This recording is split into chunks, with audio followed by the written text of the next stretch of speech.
your people will have to follow my instructions to the letter. I've got a touch of hangover, bureaucrat. Don't push me.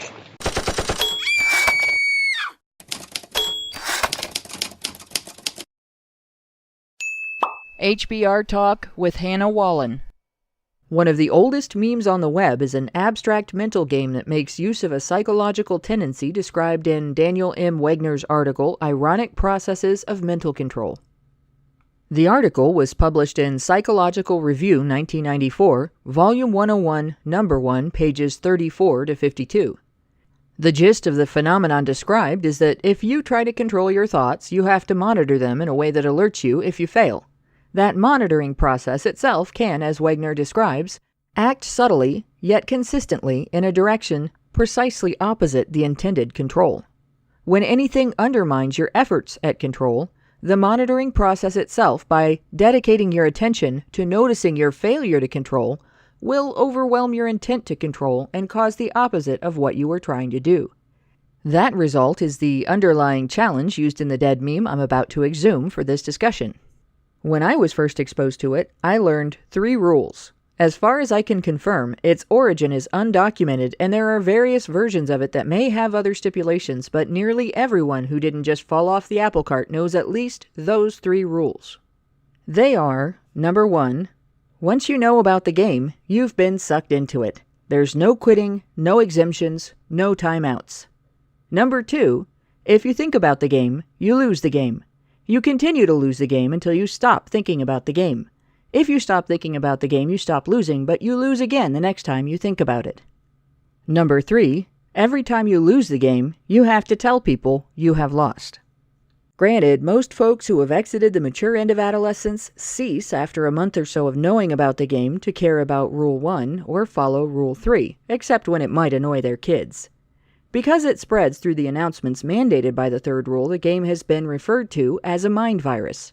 In a way, it is, because it triggers that monitoring system and in doing so, limits the ability of the infected mind to ignore connections between incoming information and the rules of the game. In other words, it takes over your head, much the way a computer virus can take over your computer. Even if you choose to ignore Rules 1 and 3, now that you've heard this description, every time something reminds you of the game, you'll think about it, remember Rule 2, and know you lost. The reason I've inflicted this most annoying dead meme on all of you is that I want to discuss another, more insidious mind virus that acts as a contributing factor in men's issues. The bureaucratic mind virus. As a mind virus, the game is an intrusive thought generator which undermines the infected mind's natural ability to control the focus of attention by using its own tools for the job against it. The bureaucratic mind virus is an adaptability inhibitor, which undermines a key element of the infected mind's problem-solving apparatus. This phenomenon is created by the very nature of bureaucracy. Any organization made up of many departments and divisions that are administered by lots of people is going to rely on standardization of job processes for lots of reasons. Among other things, standard policies simplify training of new workers in such a system so that they can be quickly taught to handle the tasks that will most commonly be required of them, or so that they will all be given the same framework for handling the variety of considerations they will most commonly be expected to address. This is generally intended to make the lower levels of the bureaucracy able to function without constant monitoring and advisement by its upper administrative levels. It's often achieved by creating a set of rules that operates a lot like one of those shape-sorting toys for infants. You know, the ones that have holes in standard shapes like square, circle, triangle, rectangle, and blocks that are cut to fit through those holes. The consumer-end bureaucrat's job mainly involves identifying the shape of information that is brought to him and plugging it into the correct hole. In practical application, this takes the form of things like documentation requirements that use multiple choice and other communication templates filled with professional jargon and presuppositions. The bureaucracy ends up being like a program with cascading levels of if-then commands to be executed as they are entered into the system. Should you submit a piece of information for which no if can be applied under the bureaucracy's policy programming, it can't come up with a then with which to complete it. This kind of system doesn't allow room for worker units to handle individual human circumstances, actions, and intentions if they create a shape that is outside the existing template. It cripples the bureaucrat's ability to consider unusual information, especially if it cannot easily be accurately described in his paperwork, or by his professional jargon, or if it contradicts the existing template. At the same time, the virus confers a sense of unquestionable authority upon the bureaucrat. Policy is law and must be obeyed by all. The bureaucrat is the administrator of policy. When the bureaucrat's mental processing comes to a conclusion, according to the bureaucratic mentality, it is always correct, regardless of its impact on the citizen, and must be implemented without question. This causes problems when there are dramatic policy changes. Past bureaucratic conclusions cannot be wrong because policy is law and the bureaucrat, being its administrator, is always right. New policy is also law, and therefore the same rule applies to its administration. It is law and must be obeyed by all, and in administering it as such, the bureaucrat still cannot be wrong. When there is a policy reversal, it's impossible to meet both of these conditions, so how does the mind virus deal with that? By using mental gymnastics, of course.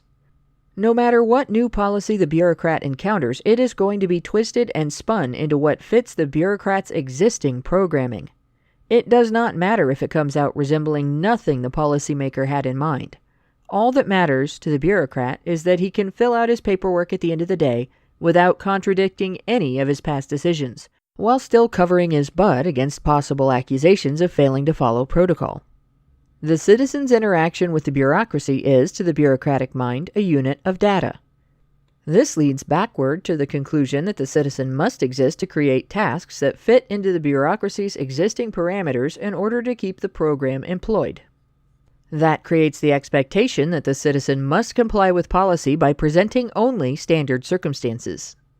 Non-standard circumstances will activate the program's defenses, resulting in one of two directions that harken back to the days of infancy and toys with holes of standard shapes and matching blocks to put through them.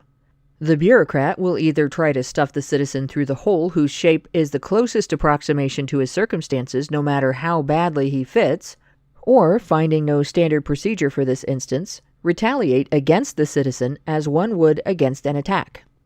In practical application to the cases of men and boys, the latter comes out as overzealous imposition of restrictions and penalties, while the former tends to be an attempt to sort male-shaped problems into female-shaped categories. Anything that doesn't fit must be wrong and has to be folded, crushed, or removed. You cannot have preferred learning style, kinetic, or discovery as part of your educational needs because the curriculum with which your school is programmed doesn't take that possibility into account. Your boyhood must be an attack on the public education system. You cannot be presumed equally beneficial to your child under family law because historical procedures relied on presuming female nurturing more valuable, and conclusions drawn on past policy cannot have been wrong. Your paternal interests must be an attack on the authority of the court. You cannot have jobs not available due to nationwide recession as the reason why you have not complied with your caseworker's use of imputed income to determine your child support obligation, because her programming has no protocol for that factor. Your misfortune must be an attack on the child support system. You cannot be an abuse victim if you're the wrong sex, because all language acknowledging that possibility has been eliminated from federal law. But the discrimination inherent in that doesn't have to be acknowledged because there's a non-discrimination clause in it that any bureaucrat worth her salt can show you. Your vulnerability must be an attack on the victim's advocacy system. Do you see the pattern? The bureaucracy's programming and documentation system limits who its workers are able to recognize. People in need of the services of the bureaucracy have to be women. Men have a different role. One that doesn't allow a guy to be human and engaged in any interaction with the bureaucracy. For the crime of being a guy, especially one with individual circumstances, you are hereby sentenced to unnecessary drugging, public shaming, denial of services, severance from your family, recurring fines, and possibly long-term imprisonment. Welcome to the Borg. Please register your privilege at the desk and leave your masculinity at the door. It'll only be a hindrance to you here. In a gynocentric world of nations with governments full of administrators and civil servants who are infected with the bureaucratic mind virus, what does real policy reform look like?